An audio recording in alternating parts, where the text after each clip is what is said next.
কেন আমাদের ছেলে মেয়েদেরকে বাইরের রাজ্যে যেতে হয়? কেন বৃদ্ধ বাবা মাকে একা থাকতে হয়? মমতা বন্দ্যোপাধ্যায় বলছে 2 কোটি কর্মসংস্থান করেছি, চাকরি দিতে পারেননি। কিন্তু কর্মসংস্থান আর চাকরি এক নয়। মমতা বন্দ্যোপাধ্যায়ের দম নেই বলা যে আমি চাকরি দিয়েছি।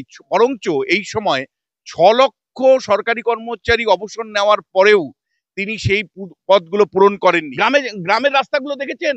খাটিয়া নিয়ে মানুষকে নিয়ে যেতে হয় হাসপাতালে। আপনি আপনি একদিকে বলছেন যে স্বাস্থ্যের ব্যাপক উন্নতি করেছি, 6 গুণ বরাদ্দ বাড়িয়েছি। যদি সত্যি মমতা বন্দ্যোপাধ্যায় আপনি স্বাস্থ্যের উন্নতি এত করেন, তাহলে অভিষেক বন্দ্যোপাধ্যায়কে আলাদাভাবে সেবাশ্রয় প্রকল্প চালু করতে হয় কেন? কোন গল্প আপনি শোনাচ্ছেন? কোন মানে পাঁচালী আপনি শোনাচ্ছেন? যে প্রকল্পেই আপনি হাত দিবেন, প্রত্যেকটা প্রকল্পে কাটমানি কাটমানি কাটমানি। পশ্চিমবাংলাতে 18 বছরের নিচে মেয়েদের বিয়ে হয়ে যাচ্ছে, ড্রপ আউট হচ্ছে, ছেলে মেয়েদের ড্রপ আউট রেট বেড়েছে পশ্চিমবাংলায়। তাহলে একদিকে টাকা দিচ্ছেন, আরেকদিকে বাল্যবিবাহ রাজ্যে বাড়ছে। এই ছবি কি সাফল্যের ছবি? তারপরে আপনি নিজেও বলেছেন একাধিক জায়গায় যে সমব্যথীর মতন প্রকল্পে তোরা টাকা খাস। আপনি আপনি জানেন যে এখানে বাংলা আবাস যোজনার নাম করে যে প্রকল্প চলে, বা প্রধানমন্ত্রী আবাস যোজনার প্রকল্প, আপনি কেন্দ্রের থেকে টাকা পাননি কেন? ব্যাপক আপনার দলের নেতাদের দুর্নীতি। আপনি একদিকে প্রকল্পের গান গাইছেন, আর একদিকে প্রকল্প মানে কার্যত বলা যায় ফাঁক করে দিচ্ছে আপনার নেতারা টাকা তুলে। এই রাজ্যে তো সবচেয়ে বড় অভিযোগ যে বিরোধীদেরকে বাদ দিয়ে কাজ করা হয়। এখানে জেলার উন্নয়ন বৈঠকে মমতা বন্দ্যোপাধ্যায় বিরোধী এমএলএদেরকে ডাকেন না, বিরোধী নেতাদেরকে ডাকেন না, বিরোধী সদস্যদেরকে ডাকেন না। তাহলে হাতে হাত মিলিয়ে কোথায় কাজ করেন? আপনার পাঁচালিতে লেখা আছে হাতে হাত মিলিয়ে কাজ করার কথা। প্লিজ বন্ধ করবেন দিয়েছেন। মুর্শিদাবাদের সাম্প্রতিক ঘটনা কি প্রমাণ করে, যখন হিন্দুরা বেরিয়ে যেতে হচ্ছে নৌকো করে, নদিয়াতে আশ্রয় নিতে হচ্ছে, এই ছবি কি প্রমাণ করে ঐক্যের কথা? তিনি হিংসামুক্ত বাংলা বলেছিলেন, কিন্তু তার শাসনকালে সর্বোচ্চ পর্যায়ে হিংসা হয়েছে, বকটুয়ের মতন ঘটনা ঘটেছে, এবং মানে বোম গুলি বারুদের উপর পশ্চিমবাংলা দাঁড়িয়ে আছে। প্রত্যেকটা প্রকল্প কেবলমাত্র টাকা দিয়ে, মানে টাকা দাও মানুষের মন জয় করো, টাকা দাও মানুষের মন জয় করো। কোন প্রকল্প কি গভর্নেন্সের সাথে সম্পর্কিত, স্থায়ী উন্নয়নের সাথে সম্পর্কিত? এই মুহূর্তে মানুষের মন জয় করো, মানে তুমি একটা মানে পোস্ট করবে তৃণমূলের পক্ষে, মানুষ তেড়ে উঠছে। মানে তৃণমূলকে মানুষ যে পছন্দ করছে না, কিন্তু মানে মমতা বন্দ্যোপাধ্যায় চাইছে যে এই যে প্রতিষ্ঠান বিরোধীটা ভয়ঙ্কর হাওয়া তৈরি হয়েছে, অন্ততপক্ষে পাঁচালী মানে পুরনো কাসুন্দিগুলো ঘেটে, পুরনো প্রকল্পগুলো যেগুলোতে টাকা দেন, সেই টাকাগুলোর কথা মনে করিয়ে দেওয়া, স্মরণ করিয়ে দেওয়া। আজকে যদি তুমি লক্ষ্য করে থাকো, নবান্নটা মনে হচ্ছিল হীরক রাজার দেশের মতন। হীরক রাজার দেশে যেমন রাজা বসেছিলেন, সভাসদরা মানে ওই পাঁচালী পড়ছিলেন, ওইরকম টাইপ একটা কিন্তু ছবি তুমি আজকে নিশ্চয়ই দেখেছো। নবান্ন থেকে কার্যত শাসক দল এই মুহূর্তে দাঁড়িয়ে, সরকার যে তৃণমূল সরকার এই মুহূর্তে চলছে, তারা উন্নয়নের পাঁচালী এত তাড়াতাড়ি বার করলেন, কিন্তু নির্বাচন এখনো 6 মাস বাকি।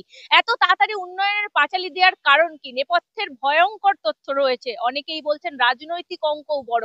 আমার সঙ্গে আছে রাজনৈতিক বিশ্লেষক বিশ্বনাথ চক্রবর্তী। কথা বলবো। স্যার, এত তাড়াতাড়ি তৃণমূল কংগ্রেস কেন উন্নয়নের পাঁচালী ঘোষণা করতে হলো? এই যে সরকার চলছে কার্যত, মমতা বন্দ্যোপাধ্যায় এত তাড়াতাড়ি 6 মাস আগে কোন অঙ্কে নিয়ে এলেন ওই উন্নয়নের? এই এই নির্বাচনের আগেই এই ঢাক পেটানোর পেছনে কিন্তু অনেকগুলো কারণ আছে।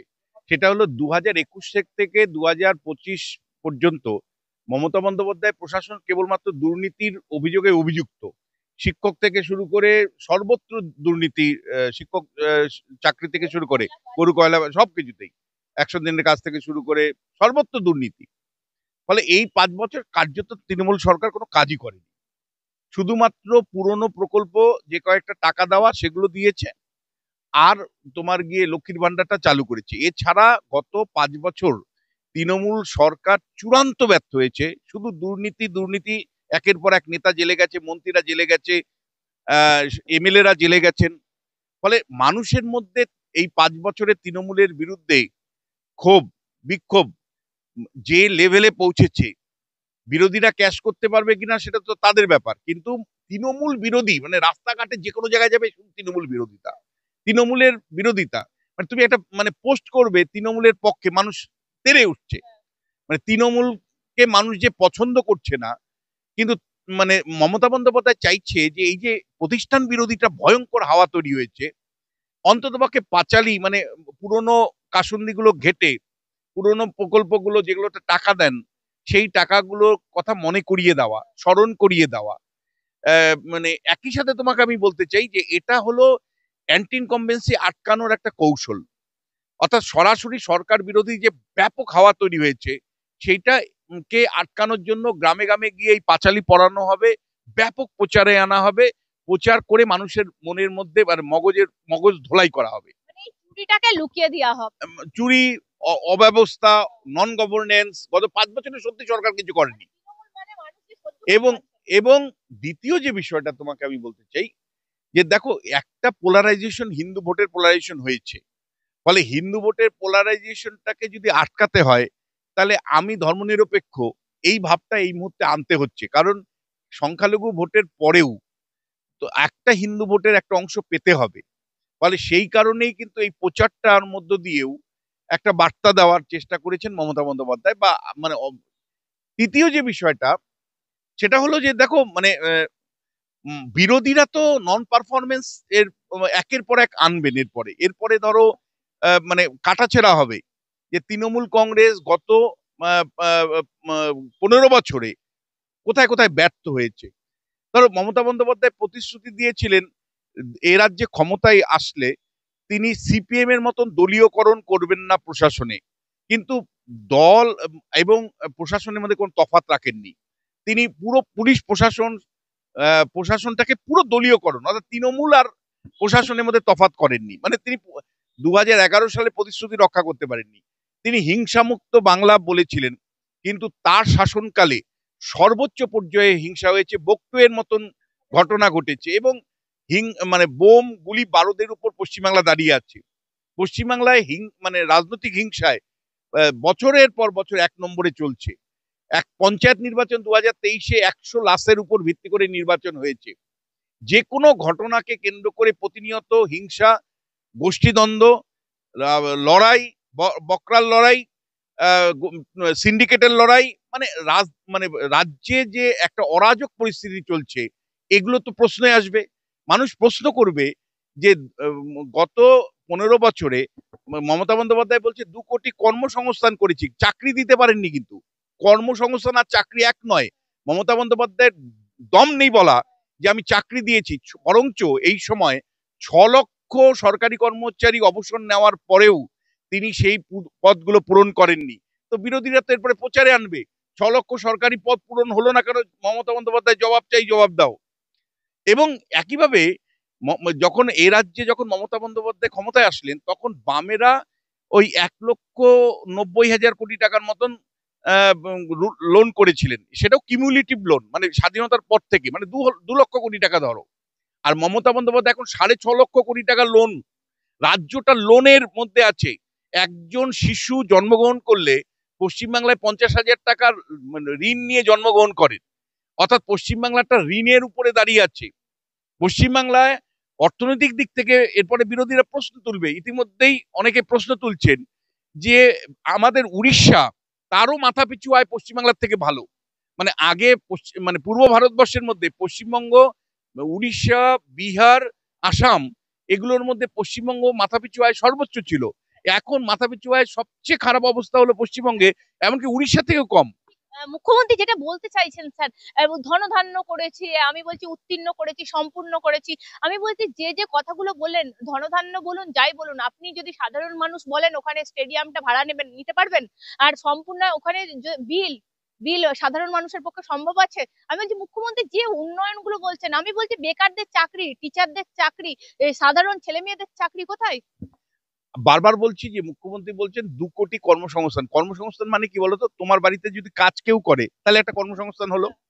তোমার বাড়িতে যদি বাগানে কেউ কাজ করে তাতেও কর্মসংস্থান হলো। তুমি একটা চায়ের দোকান খুঁজলে তাতেও একটা কর্মসংস্থান হলো। কর্মসংস্থান আর স্থায়ী চাকরি এক নয়। 2 লক্ষ শিক্ষক নিয়োগের সুযোগ ছিল, তিনি করেননি। বরঞ্চ শিক্ষকদের যারা চাকরি মানে মানে করতো তাদের চাকরি চলে গেছে তৃণমূলের দুর্নীতির জন্য। 26,000 চাকরি চলে গেছে। মমতা বন্দ্যোপাধ্যায় এসএসসি পরীক্ষা 2015 সালের পরে একটাও নিতে পারেননি কার্যত। মানে গত 8-9 বছর ধরে কোনো নিয়মিত স্কুলের নিয়োগ নেই, কোনো সরকারি দপ্তরের নিয়োগ নেই, পিএসসি কার্যত উঠে যাওয়ার অবস্থা। পুলিশে নিয়োগ নেই, সিভিক দিয়ে কোন রকমের ঠেকনার কাজ চালাচ্ছে। ফলে এখন যুব সমাজ কিন্তু আমি তোমায় বলছি ভীষণভাবে ক্ষিপ্ত। ফলে মানুষের যে তীব্র ক্ষোভ আছে কর্মসংস্থানের প্রশ্নে, অর্থনীতির প্রশ্নে, শিল্পের প্রশ্নে, আইন শৃঙ্খলা রক্ষার প্রশ্নে, এই ক্ষোভ বিক্ষোভটার আগেই উনি রাস্তায় নেমে গেলেন পাঁচালী নিয়ে, উন্নয়নের পাঁচালী নিয়ে, যেখানে তিনি মানুষের বাড়ি বাড়ি গিয়ে, পাড়ায় পাড়ায়, মহল্লায় মহল্লায় গিয়ে এই পাঁচালী এই সমস্ত বৃদ্ধজনদেরকে দিয়ে পড়াবেন, সভা করবেন, মানুষের মগজ ধোলাই। এটা হলো অনেকটা হীরক রাজার দেশ দেখেছিলে। আজকে যদি তুমি লক্ষ্য করে থাকো, নবান্নটা মনে হচ্ছিল হীরক রাজার দেশের মতন।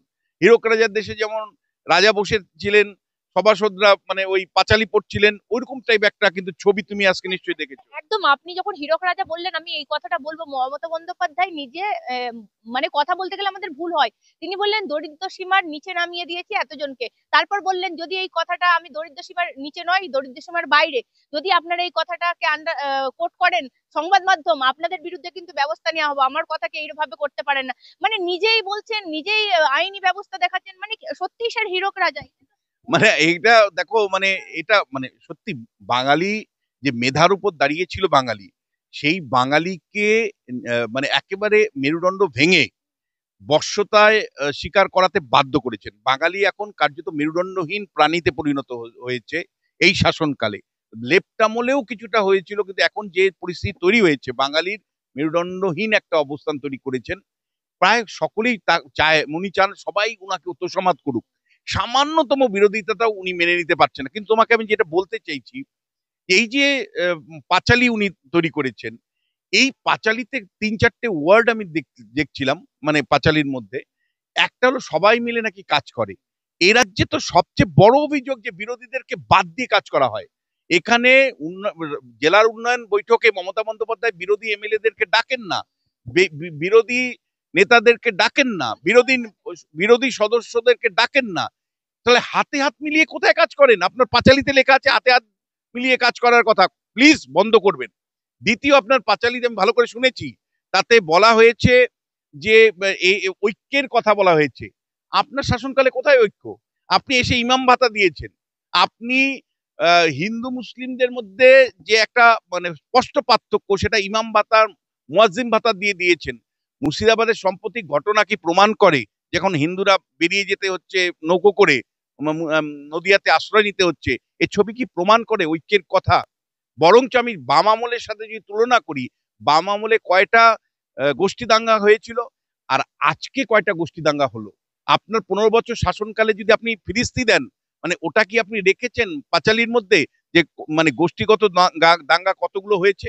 বাম আমলের সাথে তুলনা করলে আজকে কত সংখ্যক গোষ্ঠী দাঙ্গা বেড়েছে, কি কত কত কতবার আপনাকে ১৪৪ ধারা জারি করতে হয়েছে, কতবার মানে হস্তক্ষেপ হয়েছে, এমনকি মানে রাজ্যের হাইকোর্টের নির্দেশে সেন্ট্রাল ফোর্সকে নামাতে হয়েছে গোষ্ঠীগত সংঘর্ষ আটকানোর জন্য।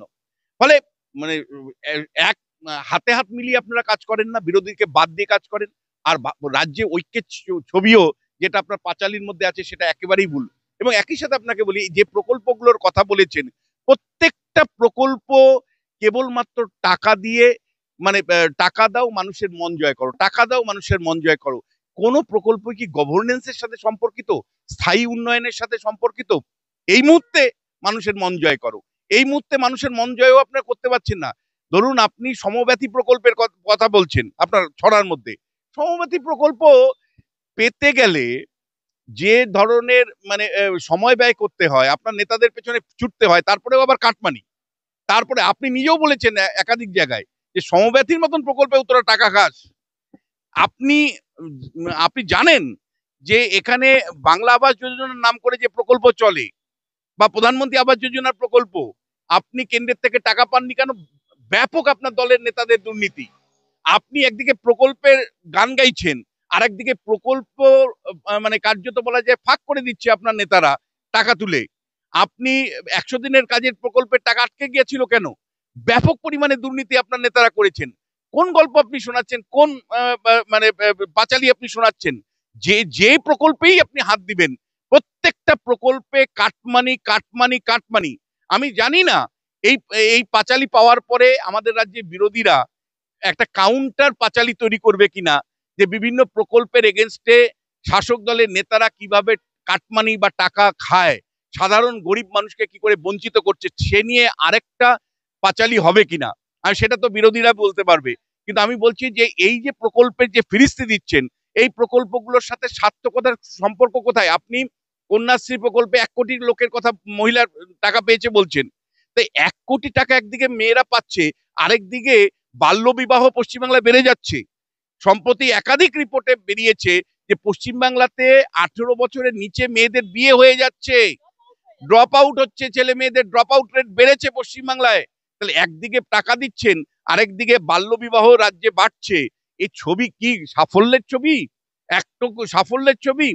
আপনি একদিকে একদিকে বলছেন যে আপনি পরিযায়ী শ্রমিকদের জন্য 5,000 টাকা দিচ্ছেন, তা নিয়ে ছড়াতে গান বেঁধেছেন, আর অন্যদিকে পরিযায়ী শ্রমিকরা মানে সব রাজ্য ছাড়া, কেউ কেরালাতে, কেউ গুজরাটে, কেউ তামিলনাড়ুতে, বিভিন্ন রাজ্যে ছড়িয়ে আছে, বাড়িগুলো শূন্য, গ্রামে বাড়ির পর বাড়ি, ছেলে নেই। এবং মানে বেশিরভাগ ক্ষেত্রেই আপনি কলকাতা বা সল্টলেকে যদি দেখেন, তাহলে শিক্ষিত ছেলেমেয়েরা কেউ মানে ব্যাঙ্গালোরে কাজ করছে, কেউ চেন্নাইয়ে কাজ করছে, কেউ পুনেতে কাজ করছে, কেউ বাইরের রাজ্যে গিয়ে কাজ করছে। একটা শিল্প আনতে পেরেছেন আপনি, গড়ে তোলা টাটাদের কারখানা সিঙ্গুরকে মানে খেদিয়েছেন। সিঙ্গুরে কারখানার চলে যাওয়ার পরে একটা সাবস্টেন্সিয়াল ডেভেলপমেন্ট করতে পারে এমন কোনো বিনিয়োগ আনতে পেরেছেন? প্রতি বছর আপনি মানে শিল্প বিনিয়োগের গল্প শোনান, শিল্প সম্মেলন করেন, কোটি কোটি টাকা খরচা হয়, 21 লক্ষ কোটি টাকার গল্প আপনি শুনিয়েছেন এখন পর্যন্ত, মানে মৌ চুক্তি হয়েছে। কয়টা বিনিয়োগ হয়েছে? কয়টা কারখানা হয়েছে? কেন আমাদের ছেলে মেয়েদেরকে বাইরের রাজ্যে যেতে হয়? কেন বৃদ্ধ বাবা মাকে একা থাকতে হয়? মমতা বন্দ্যোপাধ্যায়, কেন বৃদ্ধ বাবা মাকে একা থাকতে হয়? আপনি এক একটা প্রকল্প কেবলমাত্র কিছু টাকা গুঁজে দিয়ে আপনি সাফল্য দাবি করছেন, অথচ অধিকাংশ প্রকল্পের টাকা আপনার নেতা কর্মীরা আত্মসাৎ করছে বিভিন্নভাবে, কাটমানির মাধ্যমে, বিভিন্নভাবে।